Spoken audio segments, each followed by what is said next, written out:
নমস্কার, আমি মৌসুমী। শিলালিপিতে আপনাদের সবাইকে স্বাগত জানাই। গল্প পাঠ ভালো লাগলে শেষে একটা লাইক দিয়ে যেতে ভুলবেন না। এখনো যারা আমার চ্যানেলটা সাবস্ক্রাইব করেননি তাদের সকলের কাছে আমার অনুরোধ, প্লিজ আমার চ্যানেলটা সাবস্ক্রাইব করে নেবেন। পাশে যে বেল নোটিফিকেশনটা আছে সেটা অবশ্যই প্রেস করে দেবেন। গল্প পাঠ ভালো লাগলে আপনার প্রিয়জনদের সঙ্গে গল্প শেয়ার করতে ভুলবেন না। এতদিন আমি আপনাদের শোনাচ্ছিলাম কবিগুরু রবীন্দ্রনাথ ঠাকুরের নৌকাডুবি। আজ আমি উপন্যাসের অন্তিম পর্ব পাঠ করব। শৈলজা এবং তাহার পিতা নলিনাক্ষের বাড়িতে আসিয়াছেন। শৈলজা কমলাকে লইয়া একটা কোণের ঘরে বসিয়া ফিসফিস করিতেছিল। চক্রবর্তী ক্ষেমঙ্করীর সঙ্গে আলাপ করিতেছিলেন। চক্রবর্তী: আমার তো ছুটি ফুরাইয়া আসিল, কালই গাজীপুরে যাইতে হইবে। যদি হরিদাসী আপনাদের কোনো রকমে বিরক্ত করিয়া থাকে, বা যদি আপনাদের পক্ষে। ক্ষেমঙ্করী: ও আবার কিরকম কথা চক্রবর্তী মশাই? আপনার মনের ভাবটা কি শুনি। আপনি কি কোনো ছুতা করিয়া আপনার মেয়েটিকে ফিরাইয়া লইতে চান? চক্রবর্তী: আমাকে তেমন লোক পান নাই, আমি দিয়া ফিরাইয়া লইবার পাত্র নই। কিন্তু যদি আপনার কিছু মাত্র অসুবিধা হয়। ক্ষেমঙ্করী: চক্রবর্তী মশাই, ওটা আপনার সরল কথা নয়। মনে মনে বেশ জানেন হরিদাসীর মতো অমন লক্ষ্মী মেয়েটিকে কাছে রাখিলে সুবিধার সীমা নাই, তবু। চক্রবর্তী: না না, আর বলিতে হইবে না, আমি ধরা পড়িয়া গেছি। ওটা একটা ছল মাত্র। আপনার মুখে হরিদাসীর গুণ শুনিবার জন্যই কথাটা আমার পাড়া। কিন্তু একটা ভাবনা আছে, পাছে নলিনাক্ষবাবু মনে করেন যে এ আবার একটা উপসর্গ কোথা হইতে ঘাড়ে পড়িল। আমাদের মেয়েটি অভিমানী, যদি নলিনাক্ষের লেশমাত্র বিরক্তি ভাবও দেখিতে পায়, তবে উহার পক্ষে বড় কঠিন হইবে। ক্ষেমঙ্করী: হরি বলো, নলিনের আবার বিরক্তি? ওর সে ক্ষমতাই নাই। চক্রবর্তী: সে কথা ঠিক, কিন্তু দেখুন, হরিদাসীকে আমি নাকি প্রাণের চেয়ে ভালোবাসি, তাই তার সম্বন্ধে আমি অল্পে সন্তুষ্ট হইতে পারি না। নলিনাক্ষ যে ওর পরে বিরক্ত হইবেন না, উদাসীনের মতো থাকিবেন, এইটুকুই আমার পক্ষে যথেষ্ট মনে হয় না। তাঁর বাড়িতে যখন হরিদাসী আছে, তখন তাকে তিনি আপনার লোক বলিয়া স্নেহ করিবেন, এ না হইলে মনে বড় সংকোচ বোধ হয়। ও তো ঘরের দেয়াল নয়, ও একটা মানুষ। ওর প্রতি বিরক্তও হইবেন না, স্নেহও করিবেন না। ও আছে তো আছে, এইটুকু সম্বন্ধ, সেটা যেন কেমন। ক্ষেমঙ্করী: চক্রবর্তী মশাই, আপনি বেশি ভাবিবেন না। কোনো লোককে আপনার লোক বলিয়া স্নেহ করা আমার নলিনের পক্ষে শক্ত নয়। বাহির হইতে কিছুই বুঝিবার জো নাই। কিন্তু এই যে হরিদাসী আমার এখানে আছে, ও কিসে স্বচ্ছন্দে থাকে, ওর কিসে ভালো হয়, সে চিন্তা নিশ্চয়ই নলিনের মনে লাগিয়া আছে। খুব সম্ভব সেরকম ব্যবস্থাও সে কিছু না কিছু করিতেছে, আমরা তাহা জানিতেও পারিতেছি না। চক্রবর্তী: শুনিয়া বড় নিশ্চিন্ত হইলাম। তবু আমি যাইবার আগে একবার বিশেষ করিয়া নলিনাক্ষ বাবুকে বলিয়া যাইতে চাই। একটি স্ত্রীলোকের সম্পূর্ণ ভার লইতে পারে এমন পুরুষ জগতে অল্পই মেলে। ভগবান যখন নলিনাক্ষ বাবুকে সেই যথার্থ পৌরুষ দিয়াছেন, তখন তিনি যেন মিথ্যা সংকোচে হরিদাসীকে তফাতে রাখিয়া না চলেন। তিনি যেন যথার্থ আত্মীয়ের মতো তাহাকে নিতান্ত সহজভাবে গ্রহণ ও রক্ষা করেন। তাহার কাছে এই প্রার্থনাটি জানাতে চাই। নলিনাক্ষের প্রতি চক্রবর্তীর এই বিশ্বাস দেখিয়া ক্ষেমঙ্করীর মন গলিয়া গেল। তিনি কহিলেন, পাছে আপনারা কিছু মনে করেন, এই ভয়ে হরিদাসীকে আমি নলিনাক্ষের সামনে তেমন করিয়া বাহির হইতে দিই নাই। কিন্তু আমার ছেলেকে তো আমি জানি, তাহাকে বিশ্বাস করিয়া আপনি নিশ্চিন্ত থাকিতে পারেন। চক্রবর্তী: তবে আপনার কাছে সব কথা খোলসা করিয়াই বলি। শুনিয়াছি নলিনাক্ষবাবুর বিবাহের প্রস্তাব হইতেছে। বধূটির বয়সও নাকি অল্প নয়, এবং তাহার শিক্ষা দীক্ষা আমাদের সমাজের সঙ্গে মেলে না। তাই ভাবিতেছিলাম হয়তো হরিদাসীর। ক্ষেমঙ্করী: সে আর আমি বুঝি না, সে হইলে ভাবনা ছিল বই কি, কিন্তু সে বিবাহ হইবে না। চক্রবর্তী: সম্বন্ধ ভাঙিয়া গেছে? ক্ষেমঙ্করী: গড়েইনি, আর ভাঙিবে কি? নলিনের একেবারে ইচ্ছা ছিল না। আমি জেদ করিতেছিলাম, কিন্তু সে জেদ ছাড়িয়াছি। যাহা হইবার নয় তাহা জোর করিয়া খাটাইয়া মঙ্গল নাই। ভগবানের কি ইচ্ছা জানি না, মরিবার পূর্বে বুঝি আর বউকে দেখিয়া যাইতে পারিলাম না। চক্রবর্তী, অমন কথা বলিবেন না, আমরা আছি কি করিতে? ঘটক বিদায় এবং মিষ্টান্ন আদায় না করিয়া ছাড়িব বুঝি? ক্ষেমঙ্করী, আপনার মুখে ফুলচন্দন পড়ুক চক্রবর্তী মশাই। আমার মনে বড় দুঃখ আছে যে নলিন এই বয়সে আমারই জন্য সংসার ধর্মে প্রবেশ করিতে পারিল না। তাই আমি বড় ব্যস্ত হইয়া সকল দিক না ভাবিয়া একটা সম্বন্ধ করিয়া বসিলাম। সে আশা ত্যাগ করিয়াছি, কিন্তু আপনারা একটা দেখিয়া দিন, দেরি করিবেন না, আমি বেশি দিন বাঁচিব না। চক্রবর্তী, ও কথা বলিলে শুনিব কেন? আপনাকে বাঁচিতেও হইবে, বউয়ের মুখও দেখিবেন। আপনার যেরকম বউটি দরকার সে আমি ঠিক জানি। নিতান্ত কচি হইলেও চলিবে না, অথচ আপনাকে ভক্তি শ্রদ্ধা করিবে, বাধ্য হইয়া চলিবে। এ নহিলে আমাদের পছন্দ হইবে না। তা সে আপনি কিছুই ভাবিবেন না, ঈশ্বরের কৃপায় নিশ্চয়ই সে ঠিক হইয়াই আছে।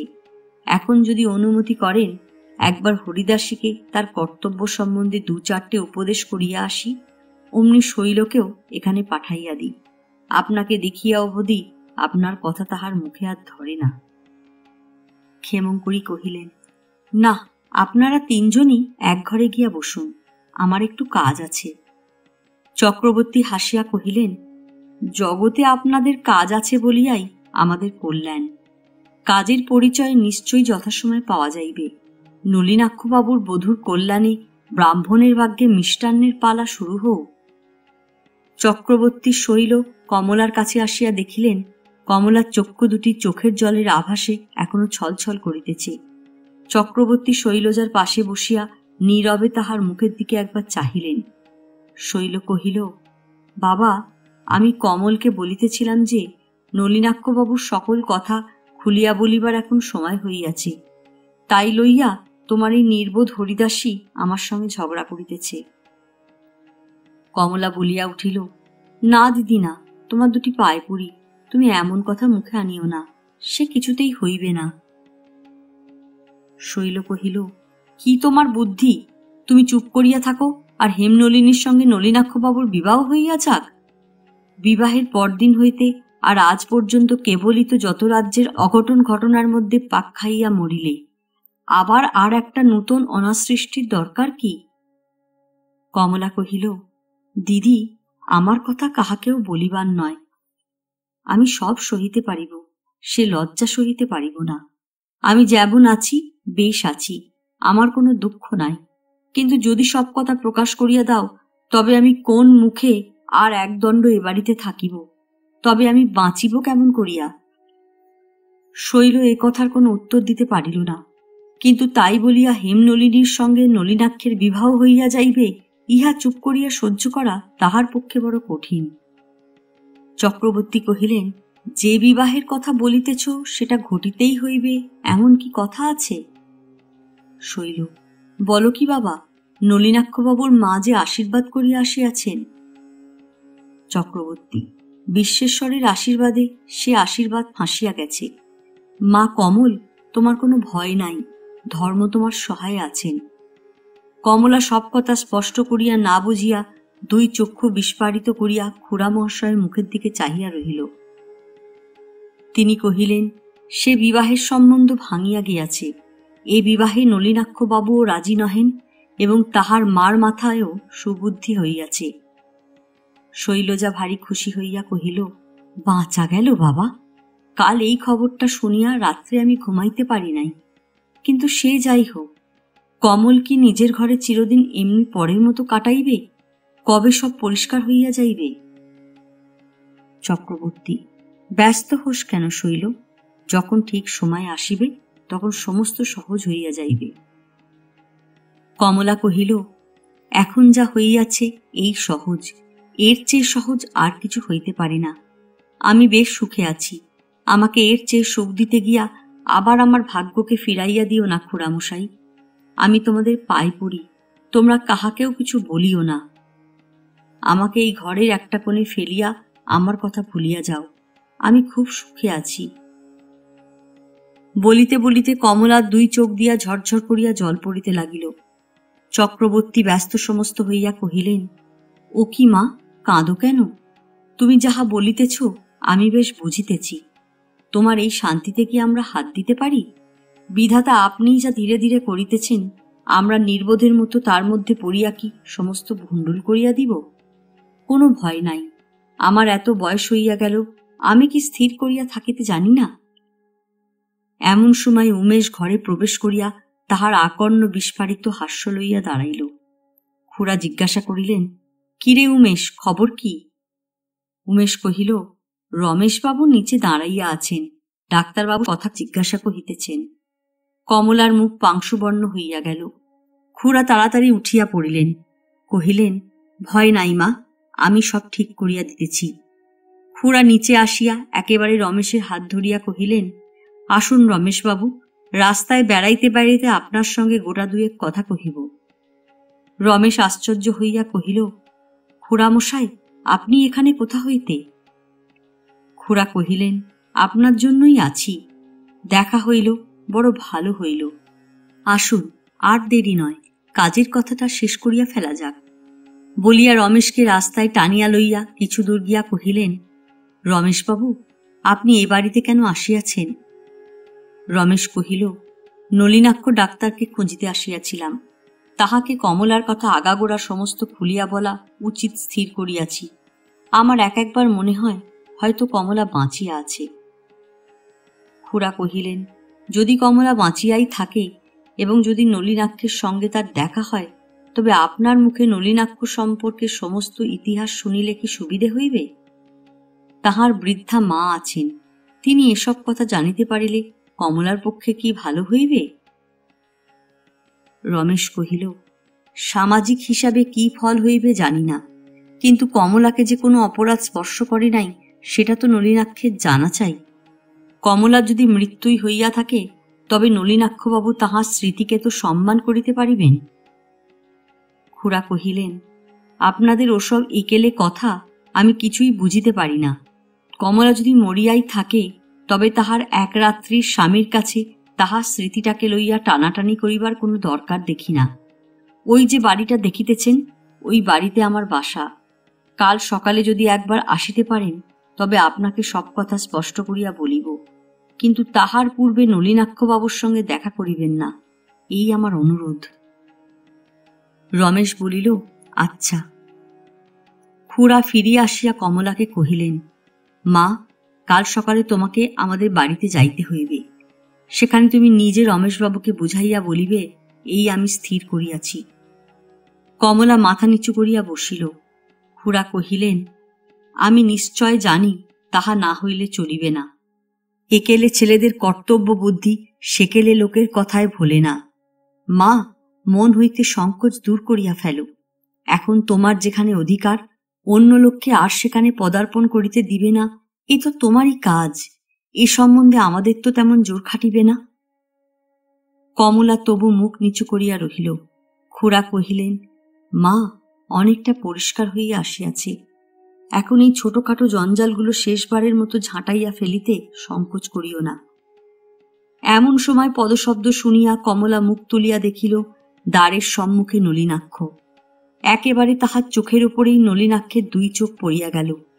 অন্যদিন নলিনাক্ষ যেমন তাড়াতাড়ি দৃষ্টি ফিরাইয়া চলিয়া যায়, আজ যেন তেমন তাড়া করিল না। যদিও ক্ষণকাল মাত্র কমলার দিকে সে চাহিয়াছিল, কিন্তু তাহার সেই ক্ষণকালের দৃষ্টি কমলার মুখ হইতে কি যেন আদায় করিয়া লইল। অন্য দিনের মতো অনধিকারের সংকোচে দেখিবার জিনিসটিকে প্রত্যাখ্যান করিল না।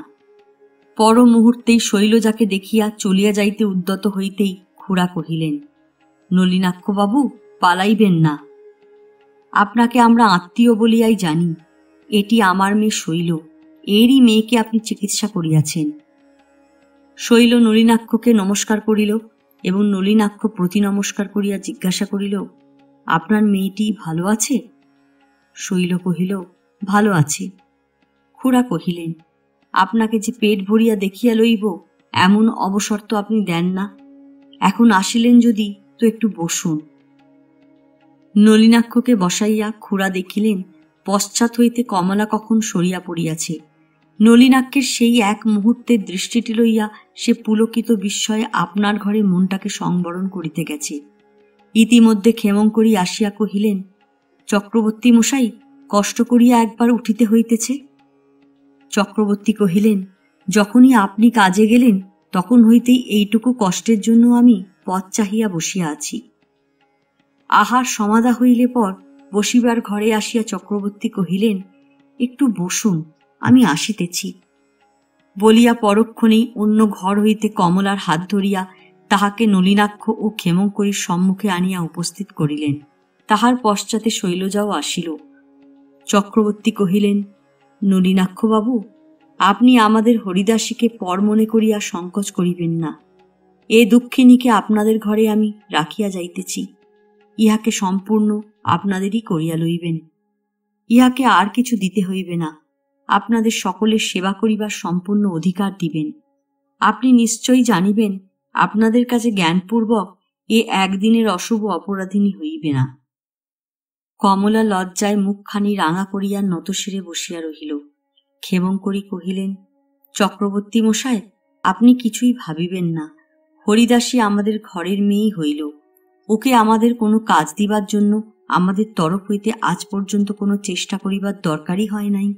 এ বাড়ির রান্নাঘরে, ভাঁড়ার ঘরে এতদিন আমার শাশুড়ি একমাত্র প্রবল ছিল। এখন আমি সেখানে কেহই না। চাকর বাকররাও আমাকে আর বাড়ির গৃহিণী বলিয়া গণ্য করে না। কেমন করিয়া যে আস্তে আস্তে আমার এমন অবস্থাটা হইল তাহা আমি টেরও পাইলাম না। আমার গোটা কয়েক চাবি ছিল, সেও কৌশল করিয়া হরিদাসী আত্মসাৎ করিয়াছে। চক্রবর্তী মশাই, আপনার এই ডাকাত মেয়েটির জন্য আপনি আর কি চান বলুন দেখি? এখন সবচেয়ে বড় ডাকাতি হয় যদি আপনি বলেন এই মেয়েটিকে আমরা লইয়া যাইব। চক্রবর্তী কহিলেন, আমি যেন বলিলাম, কিন্তু মেয়েটি কি নড়িবে? তা মনে করিবেন না। উহাকে আপনারা এমন ভুলাইয়াছেন যে আজ আপনারা ছাড়া ও আর পৃথিবীতে কাহাকেও জানে না। দুঃখের জীবনে এতদিন পরে ও আপনাদের কাছেই আজ শান্তি পাইয়াছে। ভগবান ওর জন্য সেই শান্তি নির্বিঘ্ন করুন। আপনারা চিরদিন ওর পরে প্রসন্ন থাকুন। আমরা উহাকে সেই আশীর্বাদ করি। বলিতে বলিতে চক্রবর্তীর চক্ষু সজল হইয়া আসিল। নলিনাক্ষ কিছু না বলিয়া স্তব্ধ হইয়া চক্রবর্তীর কথা শুনিতেছিল। যখন সকলে বিদায় লইয়া গেলেন তখন ধীরে ধীরে সে আপনার ঘরে গিয়া প্রবেশ করিল। তখন শীতের সূর্যাস্তকাল তাহার সমস্ত শয়ন ঘরটিকে নববিবাহের রক্তিম ছটায় রঞ্জিত করিয়া তুলিল। সেই রক্তবর্ণ আভা নলিনাক্ষের সমস্ত রোমকূপ ভেদ করিয়া তাহার অন্তঃকরণকে যেন রাঙাইয়া তুলিল। আজ সকালে নলিনাক্ষের এক হিন্দুস্তানি বন্ধুর কাছ হইতে এক টুকরি গোলাপ আসিয়াছিল। ঘর সাজাইবার জন্য সেই গোলাপের টুকরি ক্ষেমঙ্করী কমলার হাতে দিয়াছিলেন।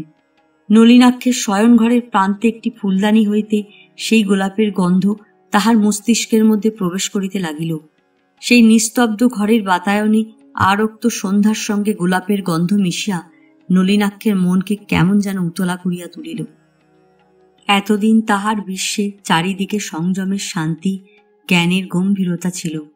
আজ সেখানে হঠাৎ এমন নানা সুরের নহবত বাজিয়া উঠিল কোথা হইতে। কোন অদৃশ্য নৃত্যের চরণ ক্ষেপে ও নুপুর ঝঙ্কারে আজ আকাশতল এমন চঞ্চল হইয়া উঠিতে লাগিল। নলিনাক্ষ জানালা হইতে ফিরিয়া ঘরের মধ্যে চাহিয়া দেখিল তাহার বিছানার শিয়রের কাছে কুলুঙ্গির উপরে গোলাপ ফুলগুলি সাজানো রহিয়াছে। এই ফুলগুলি জানি না কাহার চোখের মতো তাহার মুখের দিকে চাহিয়া রহিল।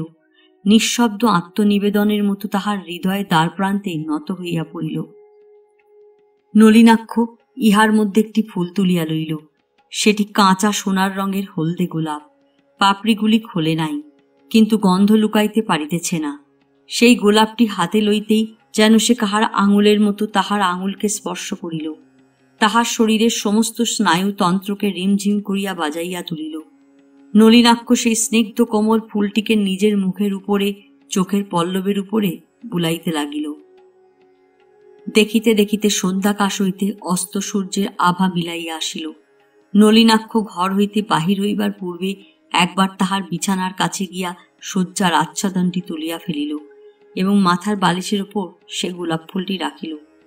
রাখিয়া উঠিয়া আসিবে এমন সময় খাটের ওপাশে মেঝের উপরে ও কে অঞ্চলে মুখ ঝাঁপিয়া লজ্জায় একেবারে মাটিতে মিশাইতে চাইল। হায় রে কমলা, লজ্জা রাখিবার আর স্থান নাই। সে আজ কুলুঙ্গিতে গোলাপ সাজাইয়া স্বহস্তে নলিনাক্ষের বিছানা করিয়া বাহির হইয়া আসিতেছিল। এমন সময় হঠাৎ নলিনাক্ষের পায়ের শব্দ শুনিয়া তাড়াতাড়ি বিছানার ওপাশে গিয়া লুকাইয়াছিল। এখন পালানোও অসম্ভব, লুকানোও কঠিন। তাহার রাশিকৃত লজ্জা সমেত এই ধুলির উপরে সে এমনভাবে একান্তভাবে ধরা পড়িয়া গেল। নলিনাক্ষ এই লজ্জিতাকে মুক্তি দিবার জন্য তাড়াতাড়ি ঘর হইতে বাহির হইবার উপক্রম করিল।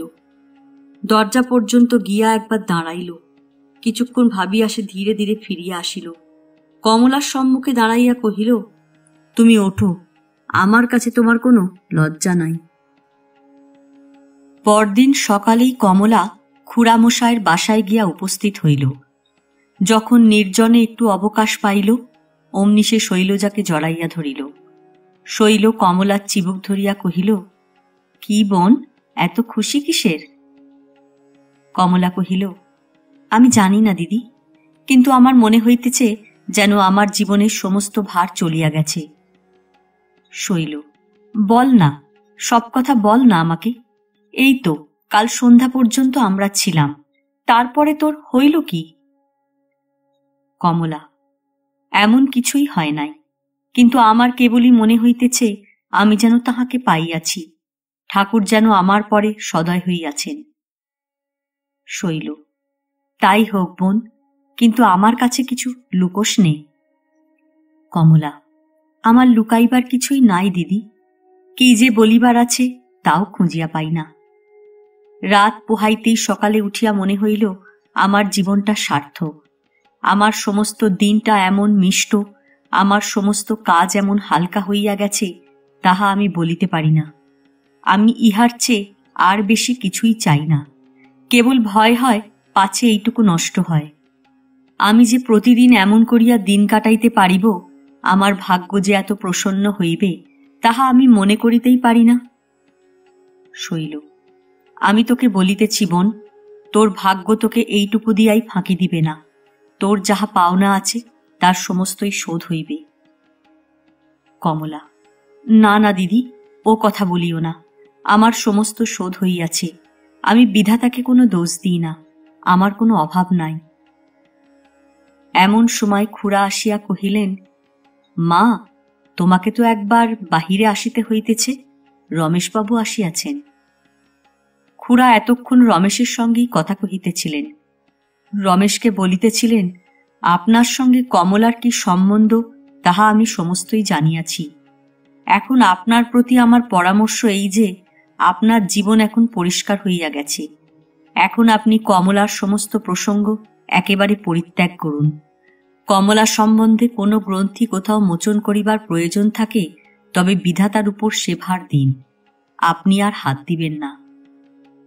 রমেশ ইহার উত্তরে কহিতেছিল, কমলা সম্বন্ধে সকল কথা নিঃশেষে পরিত্যাগ করিবার পূর্বে নলিনাক্ষের কাছে সকল ঘটনা না জানাইয়া আমার নিষ্কৃতি হইতেই পারে না। এ পৃথিবীতে কমলার কথা তুলিবার সমস্ত প্রয়োজন হয়তো শেষ হইয়া গেছে, হয়তো শেষ হয় নাই। যদি না হইয়া থাকে, তবে আমার যেটুকু বক্তব্য সেটুকু সারিয়া ছুটি পাইতে চাই। খুড়া কহিলেন, আচ্ছা, আপনি একটুখানি বসুন, আমি আসিতেছি। রমেশ ঘুরিয়া বসিয়া জানালা হইতে শূন্য দৃষ্টিতে লোকপ্রবাহের দিকে চাহিয়া রহিল। কিছুক্ষণ পরেই পায়ের শব্দে সতর্ক হইয়া দেখিল একটি রমণী ভূমিতে মাথা ঠেকাইয়া তাহাকে প্রণাম করিল। যখন সে প্রণাম করিয়া উঠিল, তখন রমেশ আর বসিয়া থাকিতে পারিল না। তাড়াতাড়ি উঠিয়া দাঁড়াইয়া কহিল, কমলা। কমলা স্তব্ধ হইয়া দাঁড়াইয়া রহিল। খুড়া কহিলেন, রমেশবাবু, কমলার সমুদয় দুঃখকে সৌভাগ্যে পরিণত করিয়া ঈশ্বর তাহার চারিদিক হইতে সমস্ত কুয়াশা কাটিয়া দিতেছেন। আপনি তাহাকে পরম সংকটের সময় যেমন রক্ষা করিয়াছেন, তাহার জন্য যে বিষম দুঃখ আপনাকে স্বীকার করিতে হইয়াছে, তাহাতে আপনার সঙ্গে সম্বন্ধ ছেদনের সময় কোনো কথা না বলিয়া কমলা বিদায় লইতে পারে না। আপনার কাছে ও আজ আশীর্বাদ লইতে আসিয়াছে। রমেশ ক্ষণকাল চুপ করিয়া থাকিয়া সবলে রুদ্ধ কণ্ঠ পরিষ্কার করিয়া লইয়া কহিল, তুমি সুখী হও কমলা। আমি না জানিয়া এবং জানিয়া তোমার কাছে যা কিছু অপরাধ করিয়াছি সব মাপ করিও। কমলা ইহার উত্তরে কিছুই বলিতে পারিল না, দেওয়াল ধরিয়া দাঁড়াইয়া রহিল। রমেশ কিছুক্ষণ পরে কহিল, যদি কাহাকেও কিছু বলিবার জন্য, কোনো বাধা দূর করিবার জন্য আমাকে তোমার প্রয়োজন থাকে তো বলো। কমলা জোর হাত করিয়া কহিল, আমার কথা কাহারও কাছে বলিবেন না, আমার এই মিনতি রাখিবেন। রমেশ কহিল, অনেক দিন তোমার কথা কাহারও কাছে বলি নাই, খুব গোলমালে পড়িলেও চুপ করিয়া কাটাইয়াছি। অল্পদিন হইল যখন মনে করিয়াছিলাম তোমার কথা বলিলে তোমার কোনো ক্ষতি হইবে না, তখনই কেবল একটি পরিবারের কাছে তোমার কথা প্রকাশ করিয়াছি। তাহাতেও বোধহয় তোমার অনিষ্ট না হইয়া ভালোই হইতে পারে। খুড়ামশাই বোধহয় খবর পাইয়া থাকিবেন, অন্নদাবাবু যাহার মেয়ের সঙ্গে। খুড়া কহিলেন, হেমনলিনী, জানি বই কি, তাহারা সব শুনিয়াছেন? রমেশ কহিল, হ্যাঁ, তাহাদের কাছে আর কিছু বলা যদি প্রয়োজন বোধ করেন তবে আমি যাইতে পারি, কিন্তু আমার আর ইচ্ছা নাই। আমার অনেক সময় গেছে এবং আরও আমার অনেক গেছে, এখন আমি মুক্তি চাই। হাত নাগাদ সমস্ত দেনা পাওনা শোধ করিয়া দিয়া এখন বাহির হইতে পারিলে বাঁচি। খুড়া রমেশের হাত ধরিয়া সস্নেহ কণ্ঠে কহিলেন, না রমেশবাবু, আপনাকে আর কিছুই করিতে হইবে না, আপনাকে অনেক বহন করিতে হইয়াছে, এখন ভারমুক্ত হইয়া নিজেকে স্বাধীনভাবে চালনা করুন, সুখী হউন, সার্থক হউন, এই আমার আশীর্বাদ। যাইবার সময় রমেশ কমলার দিকে চাহিয়া কহিল, আমি তবে চলিলাম। কমলা কোনো কথা না কহিয়া আর একবার ভূতলে মাথা ঠেকাইয়া রমেশকে প্রণাম করিল। রমেশ পথে বাহির হইয়া স্বপ্নাবিষ্টের মতো চলিতে চলিতে ভাবিতে লাগিল, কমলার সঙ্গে দেখা হইল, ভালোই হইল, দেখা না হইলে এ পালাটা ভালো করিয়া শেষ হইত না। যদিও ঠিক জানিলাম না কমলা কি জানিয়া কি বুঝিয়া সে রাত্রে হঠাৎ গাজীপুরের বাংলা ছাড়িয়া চলিয়া আসিল, কিন্তু ইহা বুঝা গেছে আমি এখন সম্পূর্ণই অনাবশ্যক। এখন আমার আবশ্যক কেবল নিজের জীবনটুকু লইয়া। এখন তাহাকেই সম্পূর্ণভাবে গ্রহণ করিয়া পৃথিবীতে বাহির হইলাম, আমার আর পিছনে ফিরিয়া তাকাইবার কোনো প্রয়োজন নাই। কমলা বাড়ি ফিরিয়া আসিয়া দেখিল অন্নদাবাবু ও হেমনলিনী ক্ষেমঙ্করীর কাছে বসিয়া আছে। কমলাকে দেখিয়া ক্ষেমঙ্করী কহিলেন, এই যে হরিদাসী, তোমার বন্ধুকে তোমার ঘরে লইয়া যাও বাছা, আমি অন্নদাবাবুকে চা খাওয়াইতেছি। কমলার ঘরে প্রবেশ করিয়াই হেমনলিনী কমলার গলা ধরিয়া কহিল, কমলা। কমলা খুব বেশি বিস্মিত না হইয়া কহিল, তুমি কেমন করিয়া জানিলে আমার নাম কমলা? হেমনলিনী কহিল, একজনের কাছে আমি তোমার জীবনের ঘটনা সব শুনিয়াছি, যেমনি শুনিলাম অমনি তখনই আমার মনে সন্দেহ রহিল না তুমিই কমলা। কেন যে তা বলিতে পারি না। কমলা কহিল, ভাই, আমার নাম যে কেহ জানে সে আমার ইচ্ছা নয়, আমার নিজের নামে একেবারে ধিক্কার জন্মিয়া গেছে। হেমনলিনী কহিল, কিন্তু ওই নামের জোরেই তো তোমাকে তোমার অধিকার পাইতে হইবে। কমলা মাথা নাড়িয়া কহিল, ও আমি বুঝি না, আমার জোর কিছুই নাই, আমার অধিকার কিছুই নাই, আমি জোর খাটাইতেই চাই না। হেমনলিনী কহিল, কিন্তু তোমার স্বামীকে তোমার পরিচয় হইতে বঞ্চিত করিবে কি বলিয়া? তোমার ভালো মন্দ সবই কি তাহার কাছে নিবেদন করিবে না? তার কাছে কি কিছু লুকোনো চলিবে? হঠাৎ কমলার মুখ যেন বিবর্ণ হইয়া গেল। সে কোনো উত্তর খুঁজিয়া না পাইয়া নিরুপায়ভাবে হেমনলিনীর মুখের দিকে তাকাইয়া রহিল। আস্তে আস্তে কমলা মেজের মাদুরের পরে বসিয়া পড়িল। কহিল, ভগবান তো জানেন আমি কোনো অপরাধ করি নাই, তবে তিনি কেন আমাকে এমন করিয়া লজ্জায় ফেলিবেন? যে পাপ আমার নয় তার শাস্তি আমাকে কেন দিবেন? আমি কেমন করিয়া তার কাছে আমার সব কথা প্রকাশ করিব? হেমনলিনী কমলার হাত ধরিয়া কহিল, শাস্তি নয় ভাই, তোমার মুক্তি হইবে। যতদিন তুমি তোমার স্বামীর কাছে আপনাকে গোপন করিয়া রাখিতেছ, ততদিন তুমি আপনাকে একটা মিথ্যার বন্ধনে জড়িত করিতেছ। তাহা তেজের সহিত ছিঁড়িয়া ফেল, ঈশ্বর তোমার মঙ্গল করিবেনি। কমলা কহিল, আবার পাছে সব হারাই, এই ভয় যখন মনে আসে তখন সব বল চলিয়া যায়। কিন্তু তুমি যা বলিতেছ আমি তা বুঝিয়াছি, অদৃষ্টে যা থাকে তা হোক, কিন্তু তাঁর কাছে আপনাকে লুকোনো আর চলিবে না, তিনি আমার সবই জানিবেন। এই বলিতে বলিতে সে আপনার 2 হাত দৃঢ় বলে বদ্ধ করিল। হেমনলিনী সকরুণ চিত্তে কহিল, তুমি কি চাও আর কেহ তোমার কথা তাহাকে জানায়? কমলা সবেগে মাথা নাড়িয়া কহিল, না না, আর কাহারও মুখ হইতে তিনি শুনিবেন না, আমার কথা আমিই তাহাকে বলিব, আমি বলিতে পারিব। হেমনলিনী কহিল, সেই কথাই ভালো, তোমার সঙ্গে আমার আর দেখা হবে কিনা জানি না, আমরা এখান হইতে চলিয়া যাইতেছি, তাহা তোমাদের বলিতে আসিয়াছি। কমলা জিজ্ঞাসা করিল, কোথায় যাইবে? হেমনলিনী কহিল, কলিকাতায়, তোমাদের সকালে কাজকর্ম আছে, আমরা দেরি করিব না, আমি তবে আসি ভাই, বোনকে মনে রাখিও। কমলা তাহার হাত ধরিয়া কহিল, আমাকে চিঠি লিখিবে না? হেমনলিনী কহিল, আচ্ছা লিখিব। কমলা কহিল, কখন কি করিতে হইবে আমাকে তুমি উপদেশ দিয়া লিখিও, আমি জানি তোমার চিঠি পাইলে আমি বল পাইব। হেমনলিনী একটু হাসিয়া কহিল, আমার চেয়ে ভালো উপদেশ দিবার লোক তুমি পাইবে, সেজন্য কিছুই ভাবিও না।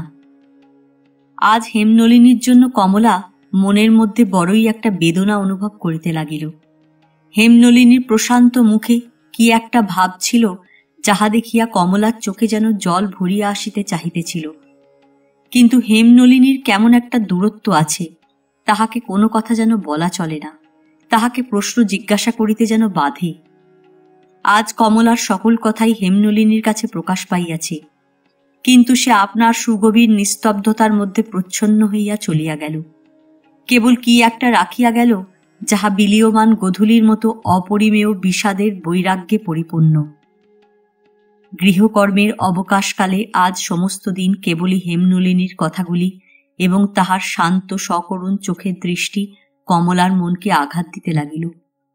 কমলা হেমনলিনীর জীবনের আর কোনো ঘটনা জানিত না, কেবল জানিত নলিনাক্ষের সঙ্গে তাহার বিবাহের সম্বন্ধ হইয়া ভাঙিয়া গেছে। হেমনলিনী তাহাদের বাগান হইতে আজ 1 সাজি ফুল আনিয়া দিয়াছিল। বৈকালে গা ধুইয়া আসিয়া কমলা সেই ফুলগুলি লইয়া মালা গাঁথিতে বসিল। মাঝে একবার ক্ষেমংকরী আসিয়া তাহার পাশে বসিয়া দীর্ঘ নিঃশ্বাস ফেলিয়া কহিলেন, আহা মা, আজ হেম যখন আমাকে প্রণাম করিয়া চলিয়া গেল, আমার মনের মধ্যে যে কি করিতে লাগিল বলিতে পারি না। যে যাই বলুক, হেম মেয়েটি বড় ভালো। আমার এখন কেবলই মনে হইতেছে, উহাকে যদি আমাদের বউ করিতাম তো বড় সুখের হইত, আর একটু হইলেই তো হইয়া যাইত, কিন্তু আমার ছেলেটিকে তো পারিবার জো নাই, ও যে কি ভাবিয়া বাঁকিয়া বসিল তা সে ওই জানে। শেষকালে তিনিও যে এই বিবাহের প্রস্তাবে বিমুখ হইয়াছিলেন সে কথা ক্ষেমংকরী আর মনের মধ্যে আমল দিতে চান না। বাহিরে পায়ের শব্দ শুনিয়া ক্ষেমংকরী ডাকিলেন, ও নলিন, শুনে যা। কমলা তাড়াতাড়ি আঁচলের মধ্যে ফুল ও মালা ঢাকিয়া ফেলিয়া মাথায় কাপড় তুলিয়া দিল। নলিনাক্ষ ঘরে প্রবেশ করিলে ক্ষেমংকরী কহিলেন, হেমরাজে আজ চলিয়া গেল, তোর সঙ্গে কি দেখা হয় নাই? নলিন কহিল, হ্যাঁ, আমি যে তাহাদের গাড়িতে তুলিয়া দিয়া আসিলাম। ক্ষেমংকরী বলিলেন, যাই বলিস বাপু, হেমের মতো মেয়ে সচরাচর দেখা যায় না। যেন নলিনাক্ষ এ সম্বন্ধে বারবার তাহার প্রতিবাদ করিয়াই আসিয়াছে। নলিনাক্ষ চুপ করিয়া একটুখানি হাসিল। ক্ষেমংকরী কহিলেন, হাসলি যে বড়, আমি তোর সঙ্গে হেমের সম্বন্ধ করিলাম, আশীর্বাদ পর্যন্ত করিয়া আসিলাম, আর তুই যে জেদ করিয়া সব ভণ্ডুল করিয়া দিলি, এখন তোর মনে কি একটু অনুতাপ হইতেছে না? নলিনাক্ষ একবার চকিতের মতো কমলার মুখের দিকে দৃষ্টি নিক্ষেপ করিল। দেখিল কমলা উৎসুক নেত্রে তাহার দিকে তাকাইয়া আছে। চারি চক্ষু মিলিত হইবা মাত্র কমলা লজ্জায় মাটি হইয়া চোখ নিচু করিল। নলিনাক্ষ কহিল, মা, তোমার ছেলে কি এমনি সৎপাত্র যে তুমি সম্বন্ধ করিলেই হইল? আমার মতো নীরস গম্ভীর লোককে সহজে কি কারো পছন্দ হইতে পারে? এই কথায় কমলার চোখ আপনি আবার উপরে উঠিল। উঠিবা মাত্র দেখিল নলিনাক্ষের হাস্যোজ্জ্বল দৃষ্টি তাহার উপরেই পড়িয়াছে। এবার কমলার মনে হইতে লাগিল, ঘর হইতে ছুটিয়া পালাইতে পারিলে বাঁচি। ক্ষেমংকরী কহিলেন, যা যা, আর বকিস নে, তোর কথা শুনিলে আমার রাগ ধরে। এই সভা ভঙ্গ হইয়া গেলে পর কমলা হেমনলিনীর সবকটি ফুল লইয়া একটি বড় মালা গাঁথিল। ফুলের সাজির উপরে সেই মালাটি লইয়া জলের ছিটা দিয়া সেটি নলিনাক্ষের উপাসনা ঘরের এক পার্শ্বে রাখিয়া দিল। তাহার মনে হইতে লাগিল, আজ বিদায় হইয়া যাইবার দিনে এই জন্যই হেমনলিনী সাজি করিয়া ফুল আনিয়াছিল। মনে করিয়া তাহার চোখ ছলছল করিয়া উঠিল। তাহার পরে আপনার ঘরে ফিরিয়া আসিয়া তাহার মুখের দিকে নলিনাক্ষের সেই দৃষ্টিপাত কমলা অনেকক্ষণ ধরিয়া আলোচনা করিতে লাগিল। নলিনাক্ষ কমলাকে কি মনে করিতেছে? কমলার মনের কথা যেন নলিনাক্ষের কাছে সমস্তই প্রকাশ হইয়া পড়িয়াছে। কমলা পূর্বে যখন নলিনাক্ষের সম্মুখে বাহির হইত না, তখন সে একরকম ছিল ভালো। এখন প্রতিদিন কমলা তাহার কাছে ধরা পড়িয়া যাইতেছে। আপনাকে গোপন করিয়া রাখিবার এই তো শাস্তি। কমলা ভাবিতে লাগিল, নিশ্চয়ই নলিনাক্ষ মনে মনে বলিতেছেন, এই হরিদাসী মেয়েটিকে মা কোথা হইতে আনিলেন, এমন নির্লজ্জ তো দেখি নাই। নলিনাক্ষ যদি এক মুহূর্ত এমন কথা মনে করে তবে তো সে অসহ্য। কমলা রাত্রে বিছানায় শুইয়া মনে মনে খুব জোর করিয়া প্রতিজ্ঞা করিল, যেমন করিয়া হোক কালই আপনার পরিচয় দিতে হইবে, তাহার পরে যাহা হয় তাহা হোক। পরদিন কমলা প্রত্যুষে উঠিয়া স্নান করিতে গেল। স্নানের পর প্রতিদিন সে একটি ছোট ঘটিতে গঙ্গাজল আনিয়া নলিনাক্ষের উপাসনা ঘরটি ধুইয়া মার্জনা করিয়া তবে অন্য কাজে মন দিত।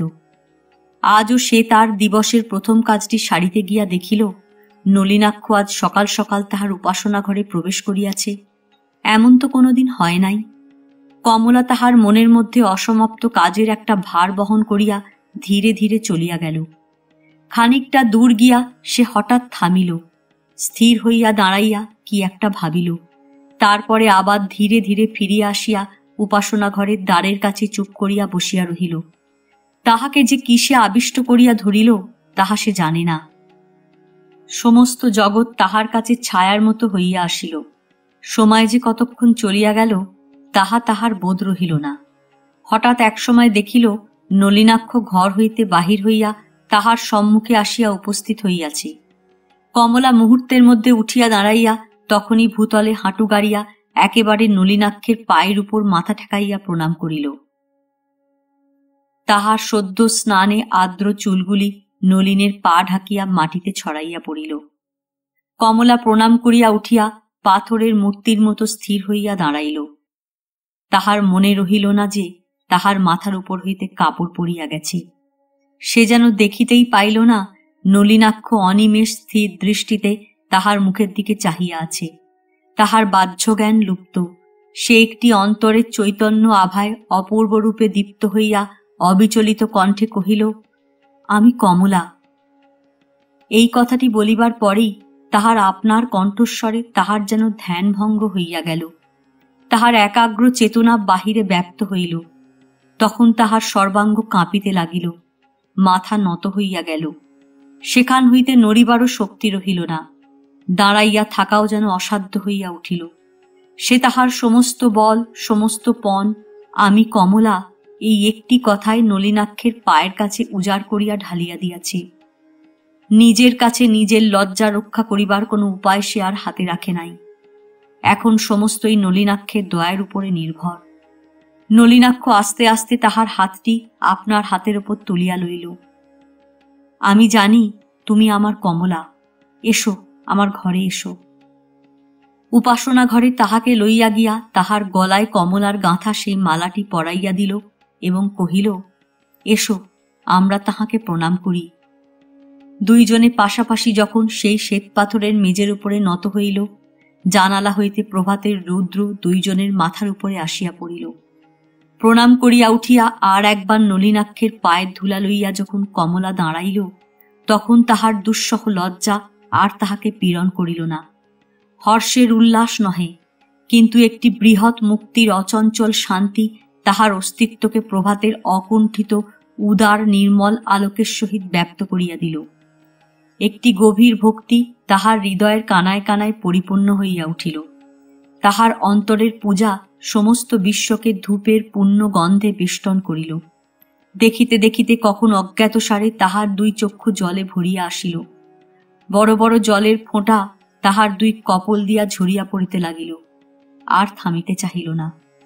তাহার অনাথ জীবনের সমস্ত দুঃখের মেঘ আজ আনন্দের জলে ঝরিয়া পড়িল।